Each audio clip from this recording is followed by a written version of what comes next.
नमस्कार बंधुगण। आज मुझे बहुत इंपोर्टेंट इनफॉरमेशन नहीं के आसी ऑफिस तरफ एडब्ल्यू पर नुआ नोटिफिकेशन आसी। तो ये नोटिफिकेशन टी कौन चलतु देखा कि यहाँ आपको बहुत इंपोर्टेंट नोटिफिकेशन रिलीज कराई। तो देखो आपर ऑफिस एडब्ल्यू सिविल मेकानिकल आपर जो एडवर्टाइजमेंट टी बाहरी तार आपंकर ऑनलाइन एप्लिकेशन प्रोसेस टी 19/1 माने जनवरी 19 रु फेब्रुआरी 19 पर्यंत रहिबे बोली तार गोटे ऑफिशियल नोटिफिकेशन कोरिजेंडम ऑफिस तरफ रिलीज कराई। तो ये जो पिला माने भी अप्लाई करुँच बहुत बड़ा इनफॉरमेशन जे आपर ऑफिस तरफ यहाँ आज ऑफिशियल नोटिफिकेशन डिक्लेयर कराई।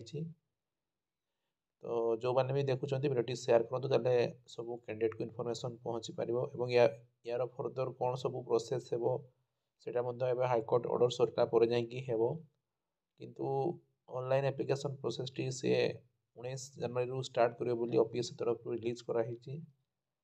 आशा करुँची ये जो नोटिफिकेशन टी आसी नॉर्मल प्रोसेस रे भल हम भिडियो शेयर करूँ। धन्यवाद। जय हिंद।